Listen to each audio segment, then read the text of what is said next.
nessa parte de Atos dos Apóstolos até aqui onde nós lemos, e isso já foi no ano passado, né? É a primeira vez que estamos retomando a sequência desse texto. Mas entramos aqui no capítulo 13, onde a igreja começa a se definir como igreja missionária. É bom a gente lembrar, e eu costumo dizer isso assim, numa força de expressão, que a igreja do Senhor foi constituída aqui na terra por uma razão muito simples. Que o mandamento de Deus chama-se a evangelização do mundo. E não é por acaso que a gente tem todo o culto um momento missionário. É para que a gente não se esqueça da nossa missão. Porque uma igreja que só canta e ora, que só faz obras sociais e ajuntamento de crentes, ou reuniões, por mais esplêndidas e maravilhosas que sejam essa reunião, deixará de ser uma igreja na sua essência, se não cumprir o principal dos mandamentos que o Senhor Jesus deixou: ide e pregai o Evangelho. Então, para que a gente não seja semelhante às outras organizações, um clube, uma associação, qualquer um dessas organizações que são estabelecidas na sociedade, então nós precisamos cumprir com a nossa missão de igreja e fazer aquilo que o Senhor mandou. E tudo isso é feito de uma maneira muito simples, né? Nós começamos o livro de Atos, quando chegamos no capítulo 2, o Espírito Santo desceu sobre os cristãos aqui de maneira muito maravilhosa, esplêndida, e havia um anúncio do Senhor Jesus dizendo: olha, vocês vão receber poder ao descer sobre vós o Espírito Santo, e vocês serão minhas testemunhas. E aí Jesus deu o mapa: em Jerusalém, que era a igreja local, em Samaria, que era a terra vizinha e de inimigos, em toda a Judéia, que era a região, ou vamos dizer assim, o país, e até aos confins da terra. Então o Senhor Jesus deu um mapa simultâneo. Ele não disse, como muita gente chegou a interpretar no passado, que tinha que evangelizar Jerusalém, depois a Samaria e depois a Judéia. Não. Serão minhas testemunhas tanto quanto aqui e lá. Se torna uma responsabilidade da igreja evangelizar aqui no Gama, fazer os trabalhos que a igreja precisamente tem que fazer: evangelizar, visitar, buscar, pregar, buscar pessoas em tudo quanto é lugar, nos becos e valados da cidade. Faz-se uma responsabilidade da igreja entrar pelo entorno de Brasília, pelas outras cidades satélites, e tentar alcançar toda a nossa região do Distrito Federal e, quem sabe, a região metropolitana. E é responsabilidade da igreja avançar pelos estados mais carentes do nosso país, como o Nordeste e o Sul e o Sudeste, onde quer que haja uma necessidade do Evangelho. E há também uma necessidade que a igreja avance para o outro lado da fronteira. Tudo isso simultaneamente. Tudo isso ao mesmo tempo. Porque nós não somos apenas um, nós somos muitos. Somos um corpo, mas com muita gente. Uns oram, outros contribuem, outros levam, outros viajam, outros pregam, enfim. Há um dever da igreja de cumprir essa missão. E a igreja, por incrível que pareça, irmãos, a igreja renuncia a isso, ou abdica disso, ou negligencia isso, que é uma palavra mais correta, ao longo de tantos anos. Nós somos uma nação rica em pessoas evangélicas e somos privilegiados porque não temos nenhuma limitação, nenhuma proibição de pregar. E nós temos um índice, eu não sou muito bom de índice, mas de vez em quando os irmãos veem nas conferências missionárias que nós não gastamos, em termos de Brasil, em termos de juntando uma coisa pela outra, nós não gastamos nem 1% da nossa renda com missões. E o mais incrível que pareça é que o pouco que nós gastamos, nós colocamos exatamente nos lugares errados. Porque não são poucos os missionários que querem ir para as regiões mais confortáveis do mundo, né? O cara quer ser missionário lá em Miami, quer ser missionário lá na França, mas ele não quer ser missionário na África, na janela 10/40, que tem quase 3 bilhões de pessoas sem Jesus. Nosso momento missionário hoje foi na Espanha. Nós estamos orando pela Espanha. E talvez, às vezes, mas é um país de primeiro mundo. É um país bom de viver. Mas até há 5, 6 anos atrás, a Espanha tinha 7.000 cidades, sem nenhuma igreja evangélica. Você pode imaginar o que são 7.000? E hoje, talvez isso não tenha diminuído nem para 6. Por mais que a gente ouve o testemunho aí, os irmãos estão crescendo, nós tivemos uns 10 anos muito promissores, e isso dentro de uma proporcionalidade complexa, que é a pregação do Evangelho na Europa, por exemplo. De pessoas resistentes, de pessoas que estão com uma vida relativamente boa, já cheio de incredulidade, muito influenciado por toda essa coisa terrível que acontece agora do secularismo, e, enfim, do capitalismo e tantas coisas que as pessoas já dizem, não, Deus, isso é conversa fiada. Mas o Evangelho está ali pregando. E por que nós estamos aqui no capítulo 13, olhando para Antioquia? Porque nós saímos com o primeiro Evangelho, com os primeiros missionários lá de Jerusalém. Jerusalém é o berço do cristianismo, onde os irmãos nasceram. Foi onde começaram as perseguições, foi de onde o Senhor fez com que todos espirrassem aí. Os irmãos não saíram missionários, não saíram pela vontade própria. De Jerusalém, não. De Jerusalém não teve assim, eu fui chamado e quero ir para a missão. Não. De Jerusalém foi assim, o couro comeu, na força da expressão, ataca, desceu, um crente morre, sofrimento, perseguição, os irmãos tiveram que correr. Corre, viaja para outra cidade, some daqui, senão vai morrer todo mundo. E nessa saída, os irmãos começaram a pregar. E as igrejas começaram a nascer nas outras regiões. E entre essas, essa igreja de Antioquia, que por sinal gozava de uma posição privilegiada, com várias saídas para vários lugares diferentes, com infraestrutura mais poderosa, imagine, com recursos econômicos que as igrejas de Jerusalém não tinham.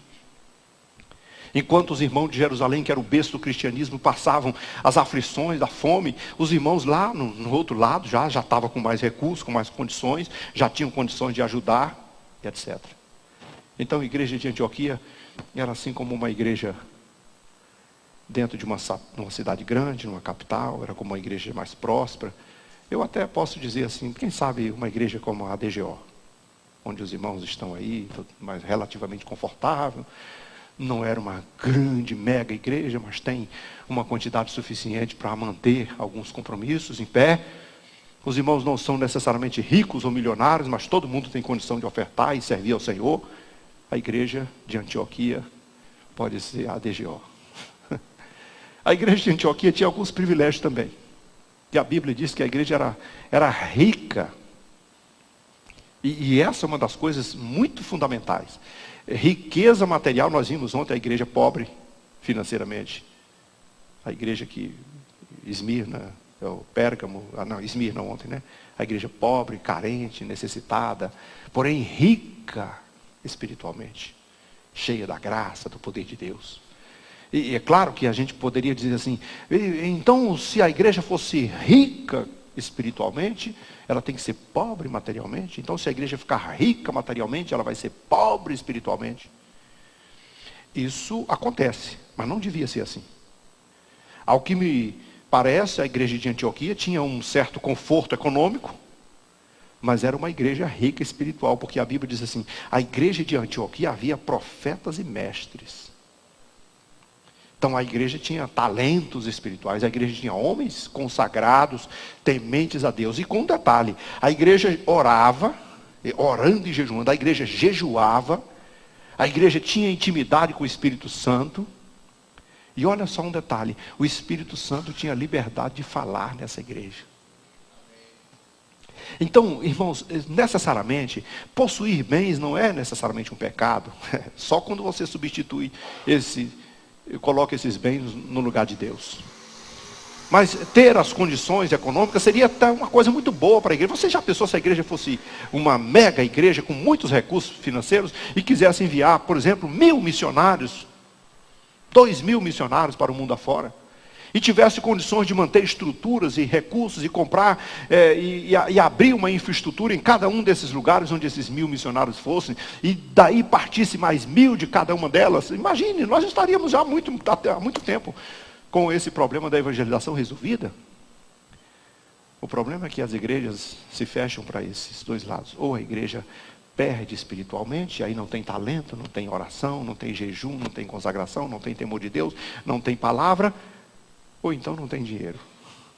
Quando a igreja não tem o lado espiritual, acho que Deus também diz assim, não vou dar dinheiro. Quando a igreja também não é muito generosa com a contribuição, então a igreja diz, para que eu vou? Para que Jesus vai abençoar? Para quê? Porque de vez em quando alguns irmãos nas conferências missionárias dizem assim, olha, se você for uma pessoa que serve ao Senhor com a sua oferta, por exemplo, com a obra missionária, você tem que pensar o seguinte, ou você vai ser abençoado conforme a sua oferta, né? Você vai doar conforme aquilo que você tem, ou então você vai ter conforme aquilo que você doa. Porque às vezes as pessoas têm, não, mas doa pouco, o Senhor diz assim, esse aí não precisa mais. Ele já chegou no limite do coração dele, da doação dele. Mas às vezes tem um sujeito que é mais generoso, Senhor, abençoa esse aí, que esse aí está investindo no rei. E aí a coisa vai andando. Mas existem muitas outras maneiras de fazer a obra missionária. A igreja de Antioquia tinha condições de fazer alguma coisa. E a igreja tinha talentos. A igreja também tinha homens de Deus. E olha, entre esses homens, olha só os membros da igreja de Antioquia. Barnabé, e a história de Barnabé depois vocês vão ver por aí. Simeão, por sobrenome Níger. Lúcio de Cirene, Manaém, Colasso de Herodes, o tetrarca, gente importante. E Saulo, só se você pegar o Barnabé e o Saulo aí, você já pode dizer assim, mas esses dois caras aí são o ponto máximo do cristianismo. Barnabé era um homem de generosidade imensa, coração gigantesco, homem segundo, né, vamos dizer assim, de abnegado, com capacidade de servir ao Deus de todo jeito. E Saulo era aquele homem que havia se convertido, era perseguidor, mas era um versado homem nas escrituras, tinha muita bagagem para oferecer, competente. Eu poderia imaginar, talvez que Saulo e Barnabé fosse, digamos assim, os melhores. Não tem melhor no reino de Deus, o Senhor usa quem quer. Eu acho que a gente pode passar por esse princípio aí, não tem assim, esse aqui é melhor do que aquele, né? Porque Deus usa uma criança e um homem, usa um leigo e um médico, um doutor, com a mesma proporção, e ele faz com que tudo aconteça do jeito dele. Mas se nós formos analisar na questão da competência, acho que poderíamos dizer assim, Saulo e Barnabé eram a nata. Eram os caras que tinham toda a bagagem. Agora, veja só, a igreja de Antioquia não era só uma igreja bem financeiramente, não. A igreja orava. Queridos, não adianta você ter todo recurso. Porque você já viu quanto nós somos negligentes com relação a buscar a Deus nas nossas orações, quando o bolso está cheio? Já percebeu que nós somos mais a nossa tendência de buscar a Deus é sempre quando a coisa está mais apertada, quando o sapato já está furadinho, então quando a gente está com o sapatinho está tão fininho que quando a gente pisa numa moeda dá para saber se é cara ou coroa. Aí, Jesus, eu estou precisando de um sapato novo. Eu vou orar para ver Jesus me dar um emprego, para me arrumar isso, para que tá aquela coisa toda, aquela crise. Aí nós oramos. Mas por que nós não oramos quando as coisas estão boas? Por que nós não aproveitamos? Senhor, o Senhor me abençoou, eu estou bem, eu quero fazer a obra missionária, eu quero investir, eu quero ir. Ou eu vou, eu então quero ajudar o irmão que foi, eu quero contribuir para ele, ou o irmão está lá, conta um projeto lá, né? E várias vezes os missionários mandam, um dia desse a Béria mandou um recado dizendo assim, irmãos, eu estou sozinha, não tem ninguém aqui, pelo amor de Deus, eu sou sozinha. Eu tenho 40 pessoas aqui buscando, querendo, e é uma mulher, não é um homem não, tá? Um obreiro não, é uma obreira. O homem não apareceu com essa predisposição de ir até lá, até agora. Aí eu preciso de recurso, porque os irmãos estão... O sujeito está vendendo aqui a propriedade, aqui, eu vou ter que sair. Mas se ele disse que se fosse para mim, ele dava um jeito, vendia mais barato, fazia qualquer negócio. Mas a igreja não tem como mandar esse recurso assim para comprar e resolver tudo, né? Porque o coração de todos não está ainda dentro desse projeto. Mas o plano de Deus está aí. Os irmãos estão aí. A igreja de Antioquia tinha um outro princípio. Os irmãos oravam. E a igreja de Antioquia tinha um outro recurso. Os irmãos jejuavam. Eu vou imaginar o que acontece. Os irmãos vêm para a igreja orar pelo seu próprio bem-estar. Mas vamos partir desse princípio. Eu vou orar por mim, que eu estou passando uma necessidade. Aí vai lá e começa a orar. Senhor, abençoa a minha vida, meu pai, minha mãe, minha esposa, meu marido, abençoa. E se você ficar mais uma meia hora, vai faltar nome. Aí você começa, abençoa o pastor Joel, pastor Jó, pastor Natanael, abençoa a congregação. Aí, o que mais? Faltou nome. O missionário, abençoa o missionário, abençoa o missionário. Ele foi, a Sônia Mendes, o pastor Fábio, lá abençoa o Kleber, meu Deus, eu não estava lembrando do Kleber da Turquia. Aí você começa a lembrar, começa a orar. E aí a oração vai fluir por causa disso, porque você começou e ficou mais um tempinho, e se você ficou assim uma meia hora, você lembrou de um bocado de coisa. E se você ficar uma hora, daqui a pouco você repete de novo. Senhor, abençoa de novo o Fábio, abençoa de novo. Aí se você ficar umas 2 horas, aí você vai repetir de novo. Aí Deus começa a descortinar as coisas. Porque, irmãos, eu vou contar um segredinho para você. Ninguém segura uma igreja que ora. Aleluia. Ninguém. Porque quando a igreja ora, ela atrai um dos principais personagens da Trindade Santa. O Espírito Santo. O Espírito Santo talvez estivesse até lá, tranquilo, sentado, conversando com o pai numa reunião. De repente ele começa aquele negócio. Clama aí, deixa eu ver aqui, deixa eu dar uma olhadinha aqui. E o povo, olhando, mas que negócio está gostoso, né? Dá licença, eu vou até lá. Eu vou ver de perto isso aqui. Aí a coisa vai, imagine isso, a coisa vai fervendo aqui, o calor do Espírito. Aí o Espírito Santo diz, eu não vou aguentar ficar calado. Não vou aguentar. Eu vou falar com esses irmãos aqui, não tem jeito. Eu vou dar uma mensagem para eles aqui, eu vou conversar com eles aqui. Uma igreja que ora, o Espírito Santo fala no meio dela. Um crente que ora, o Espírito Santo fala com ele. Uma família que ora, o Espírito Santo fala com essa família. E uma igreja que ora, o texto diz que serviam ao Senhor. Isso aí é coisa boa. Eles serviam ao Senhor. E jejuavam. E serviam. Então eles tinham uma preocupação assim, eu preciso ser um crente melhor. Você sabe o que é o jejum? O jejum não é uma barganha, não é um negócio assim que a gente faça assim, eu vou jejuar, passar 3 dias de fome para o Senhor poder me dar uma casa. Não é por aí. Jejum, querido, tem um significado bem fácil de você entender. Nós temos 2 naturezas dentro de nós, certo?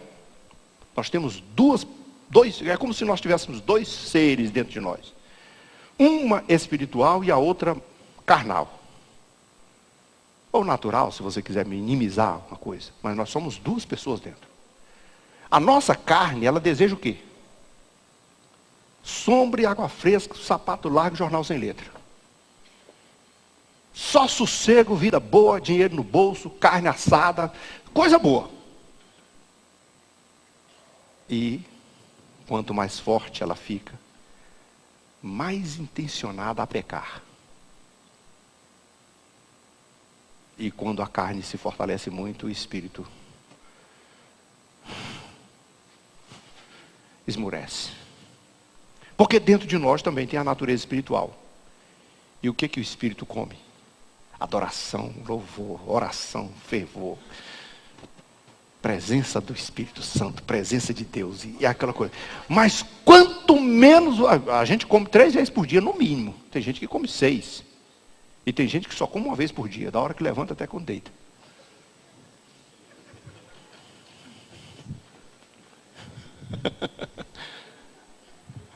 Mas quantas vezes ora por dia? Quantas vezes lê a Bíblia por dia? Quantas vezes medita na palavra de Deus por dia? Quantas vezes sente a graça de Deus por dia? Quando a igreja ora, quando a igreja jejua, a igreja tomou a seguinte decisão: essa carne está muito violenta, está muito forte. Eu vou matar ela de fome. Aí a bicha está toda estourada, querendo aprontar todas. Ai, minha cabeça está pesada, está doendo minha cabeça. Eu vou ter que sentar aqui um pouco aqui, que minha cabeça está doendo. Ai, eu estou com tanto sono. Ai, eu estou meio doente. Aí esqueceu de pecar. Ficou fraquinho demais.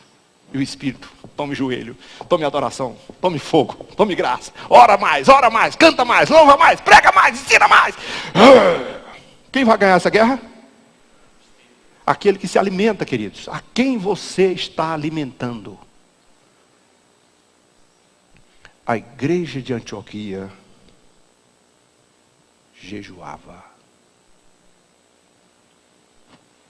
A igreja de Antioquia orava. A igreja de Antioquia ouvia a voz do Espírito Santo. E a igreja de Antioquia servia ao Senhor. Com que nós servimos o Senhor, irmãos? Nós servimos o Senhor cuidando uns dos outros. Nós servimos ao Senhor ajudando uns aos outros. Cooperando uns com os outros. Nós servimos ao Senhor alimentando, ajudando a alimentar aqueles que têm menos recursos que nós. Nós servimos ao Senhor, às vezes nós servimos ao Senhor até não falando mal dos outros. Só em morder a língua já é um bom serviço. Nós servimos ao Senhor contribuindo com as nossas ofertas e servindo e ajudando o missionário a se manter com passagem, com viagem, com remédio, com roupa, com tudo que tem. Nós servimos ao Senhor o tempo do evangelizando pessoas, pregando o evangelho, ajudando um e outro. Isso é servir ao Senhor. A igreja de Antioquia servia, orava, jejuava. E a igreja tinha recurso. Não era uma igreja quebrada, não. A igreja está falida, não. Quando eles queriam dar uma ofertinha lá para Jerusalém, eles tinham recurso. Então, ser próspera financeiramente não é sinônimo de negligência espiritual. Eu posso juntar as duas coisas. Servir ao Senhor, orar, e a igreja cheia de talentos. Aí o Espírito Santo, vendo aquela coisa, foi lá para o meio, começou a gostar daquele culto, começou a gostar daquela oração, daquele fervor dos irmãos, e vou dar pitaco. Não tem jeito, vou já aproveitar isso aqui. Eu estou com tanta necessidade de obra missionária, eu estou tanto precisando de missionário. E aí o texto diz assim, e então disse o Espírito Santo. Quem foi que falou, irmãos? Foi o Espírito Santo que falou. Quem é o Espírito Santo, querido? O Espírito Santo não é uma força estranha que fala no meio da igreja, não. O Espírito Santo não é um momento de emoção, não. O Espírito Santo é a terceira pessoa da Trindade. O Espírito Santo é Deus. Deus, Espírito Santo, falou com a igreja. Eu quero 2 de vocês para a obra missionária. Agora. Não é amanhã, não. Separai-me agora. Barnabé e Saulo. Aí eu vou falar uma brincadeira aqui. A capa do oi bom, né? Foi na nata. Foi no melhor que tinha. A gente podia mandar aquele tribuloso, que pelo menos ele saía daqui, ia para lá, chega lá, se vira por lá, né? O irmão está dando trabalho aqui, não gosta de fazer, só fala, só arruma fuxico, só arruma confusão. Que tal nós mandar ele para a missão? Mas fica livre desse trem aqui. Isso é uma pedra de tropeço. Aí leva para a missão. Não faz nada. Aí não produz absolutamente. Aí vai dar trabalho lá no campo. É muito pior. É melhor ele ficar perto aqui. Eu sempre acho assim, que os mais difíceis é bom ficar perto de mim. Fica aqui perto que pelo menos qualquer coisa eu puxo. Né? Como dizia o pastor Eliseu, para cavalo comedor, cabresto curto. O Espírito Santo só escolhe coisa boa. Ele só escolhe o melhor. E por isso ele escolheu a Barnabé e a Saulo. E o Espírito Santo tem liberdade de fazer a escolha. Ele é quem decide quem ele quer. Ele é quem escolhe quem ele quer. Agora, só resta uma coisa, queridos, quando essa coisa está acontecendo, quando esse momento está ocorrendo na nossa vida, quando nós somos uma igreja que serve, ora e jejua, quando nós somos uma igreja que tem talentos espirituais, dons espirituais, quando nós somos uma igreja rica espiritualmente e com alguma condição de fazer alguma coisa para o reino de Deus, quando nós somos uma igreja que dá liberdade ao Espírito Santo de falar no meio dela, nós precisamos imaginar que suas instruções deverão ser seguidas. Que tal isso? Eu quero Barnabé e Saulo para uma obra que eu os tenho chamado. Então, os irmãos resolveram fazer uma outra coisa diferente do que eles estavam fazendo antes. Qual foi? Orar e jejuar. O que eles estavam fazendo antes mesmo? Antes os irmãos oravam e jejuavam. Aí o Espírito Santo falou para eles: eu quero os dois. Ah, tá bom. Então, sendo assim, então agora nós vamos orar e jejuar. Viram a diferença? Que orar e jejuar é para todas as ocasiões, é para todas as circunstâncias, é quando Deus fala, quando não fala, quando prega, quando não quer, quando cura, quando não cura, quando abençoa, quando não abençoa. Orar e jejuar é coisa boa, é instrumento, é alimento da igreja. Então os irmãos aproveitaram isso aqui e agora fica uma lição para nós. Estamos no culto, isso já aconteceu tantas vezes, né? O Senhor chamou, a pessoa percebeu, chamou, ai meu Deus, eu quero. Às vezes o missionário vai lá, o candidato vai lá na minha sala aqui, vai, pastor, pelo amor de Deus, eu quero ir, eu preciso ir. Tá bom. Você vai. Só que antes, nós vamos orar. Que tal isso? Vamos orar e jejuar. Porque é uma forma do Espírito Santo confirmar. E essa confirmação, queridos, é pela intimidade. Vai acontecendo as coisas assim. Imagine, nós recebemos aqui o Kleber, não faz muito tempo, né? Que o Kleber está na Turquia agora, mas nós recebemos ele aqui, assim, um obreiro, era evangelista, chegou aqui e tal, começou a orar, tal, com a igreja, e aí começou a entrar no trabalho de missões, e começou a ouvir Deus falar, e meu Deus do céu, e o Espírito Santo dizer, eu quero você, pai. Você não escapa não. Aí ele diz, pastor, eu quero ir. Mas você é um cara meio classificado. Você é bom para ir mesmo. Mas aí, vamos orar. Vamos orar, porque eu preciso ir. E eu quero ir logo para a Turquia, ó. É mesmo, quero ir para a Turquia. Nós fomos lá na UEM, fizemos as visitas, pegamos todo o mapa, todas as situações, e descobrimos que realmente a UEM tinha base na Turquia, todas as estruturas, mas ele tinha um problema. Eu não queria sair do emprego assim, com a mão na frente e outra atrás. Eu sou gerente de uma agência grande na Asa Norte, uma agência bancária, do Bradesco. Aí ele foi lá sondar com o chefe dele, o chefe disse, ih, rapaz, você está sendo cotado para ir para uma agência maior. Estamos querendo você numa gerência geral aí, para você ficar com supervisão. Oh, Jesus, então o que eu faço? Pastor, e aí? Eu digo, você quer ir para o campo? Quero. Então vamos orar. Vamos orar. Daqui a pouco ele chega no banco e diz assim, rapaz, caiu o cabeção. O chefe lá de cima caiu, mudou o gerente. O cara disse que vai entrar enxugando. Vai mandar muita gente embora. Me põe na lista. Não, você não. Você não está na lista. Eu já vi a lista. Mas você quer entrar na lista? Eu quero. Aí é a hora que você vai. Veja só, é uma decisão. Ele poderia ter dito, não, eu acho que é melhor pensar melhor, né? Afinal, o emprego é bom, né? Diz, eu quero entrar na lista. No outro dia ele chegou para mim e falou assim, pastor, eu estou na lista. Suma o emprego. Está lá na Turquia.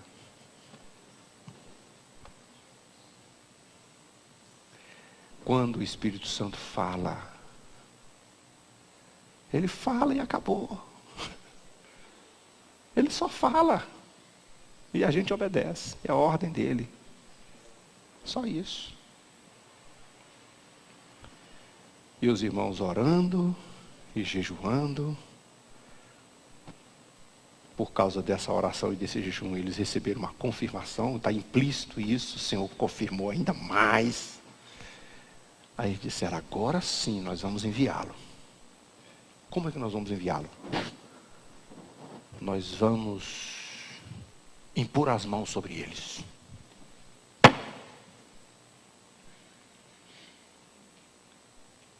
Você sabe o que é isso? Impor as mãos. Tem gente que pensa que... Tem gente que espiritualiza demais esse negócio de impor as mãos. E acha que a imposição das mãos... O presbitério, o pastor, o presidente botou a mão, acabou. Não. Vamos devagar. Eu vou dizer para você o que é isso. Não despreze o dom de Deus que há em ti. E a autoridade que você recebeu da parte de Deus. Pela imposição das mãos do presbitério.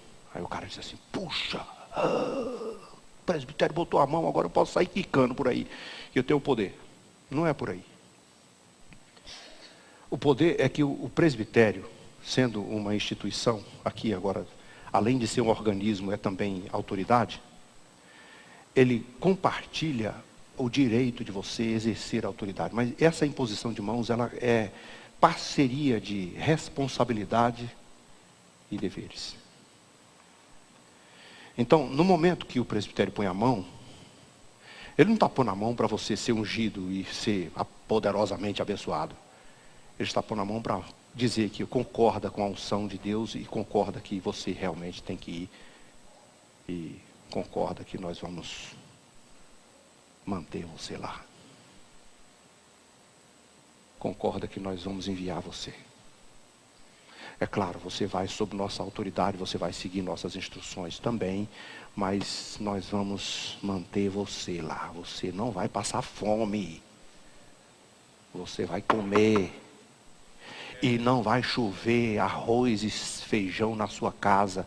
Não vai chover dinheiro, não. Nós vamos mandar o dinheiro. É isso que funciona. Quando você ora por um missionário aqui, que você... a igreja chora. O irmão vai para o campo, glória a Deus. Quantos concordam? Glória a Deus. Você se comprometeu com a vida dele. Porque você não teve coragem de dar a vida, ele teve. Então deu dinheiro para manter o cara. Paga a conta dele. O sujeito está lá, precisa de remédio, de comida, de arroz, de feijão, de roupa para vestir. Quem é que paga isso? Não, mas a gente vai orar para o senhor mandar. Não, o senhor não tem negócio para mandar, não. Irmãos, o senhor tem dinheiro para dar e vender e jogar fora. Sabe onde está? No bolso do povo dele. Todinho lá no bolso do povo dele. É isso que ele tem. Nós vimos na lição da escola dominical, lição da semana passada aqui, domingo passado de manhã. Nós oferecendo ação de graça, você precisa saber como é que o Senhor é, quem ele é. Aí tinha uma expressão que dizia assim, o Senhor é o dono. Aí os camaradas dizem assim, eu vou oferecer uns bois ao meu Senhor. Mas aí o Deus diz assim, mas os animais do mundo todinho são meus. Tudo quanto é vaca que você pensar, tudo quanto é boi, novilho, cabrito, carneiro, tudo que você pensar que existe no mundo se mexendo, é meu. Não é seu. O que subentende isso? Tudo que nós temos, minha vida, meus negócios, meus bens, tudo é dele. Tudo é dele. E ele me usa, fazendo com que eu seja apenas o canal de transição. E eu entrego na minha mão para me administrar e socorrer. E quanto mais eu distribuir, mais ele deixa sobrar para mim. E eu vou dar um exemplo disso bem claro. A DGO. Essa igreja. E não é nenhum envaidecimento, não. Não é uma coisa vanglória. Isso quem testemunha isso são os pastores do campo todo. Porque nos primeiros anos que nós estávamos ali ainda, a gente não tinha dinheiro nem para pagar a gasolina do pregador que vinha num congresso. Não tinha uma panela naquela cozinha, não tinha uma máquina naquele negócio, não tinha uma linha telefônica, não tinha um meio de transporte, não tinha, às vezes, nem o papel higiênico no banheiro. Mas vamos mandar missionário? Vamos. Vamos mandar mais? Vamos. Mandou 2? Ah, meu Deus, ninguém dá conta. Manda 4. Pior, manda 5. Manda 10. Pior ainda, manda 20. Ai, meu Deus, manda 30. É difícil manter 2 e é difícil manter 30. Mas olha para trás. Gente, esse negócio apareceu aqui, eu não tinha visto isso aqui. Eu nem se me perguntar assim, como foi que surgiu esse templo aqui, esses negócios, essas cadeiras, e como que a gente tem essas... Não sei não. A gente foi fazendo a obra aí, os irmãos foram construindo, então, apareceu. É sobra. É resto de caixa. O que você manda para a missão, o Senhor te traz em bênção. E eu vou dizer para você uma coisa, isso não é só com a igreja. Isso é comigo, pessoalmente. Com cada um de nós. O nosso dever, querido, porque só existe igreja nesse planeta para evangelizar o mundo, fazer missões. Se você não faz missões, tira a placa. Coloca outro nome. Coloca lá, sei lá, talvez até comunidade, ou organização, ou associação, ou clube dos crentes. Qualquer nome. Igreja é um povo arrancado, tirado para fora. Resgatado. Igreja é corpo de Cristo, é organismo vivo. Igreja está sob as ordens da cabeça, que é Jesus. Igreja tem uma missão na terra, ide pregai o evangelho a toda criatura. Isso é igreja.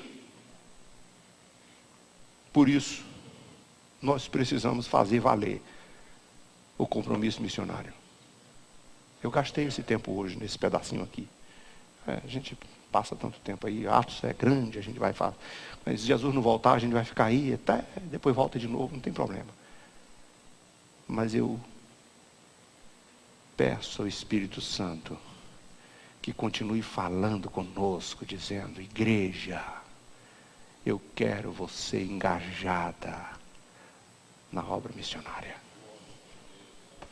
Eu quero você comprometida. A igreja não tem que se comprometer com política.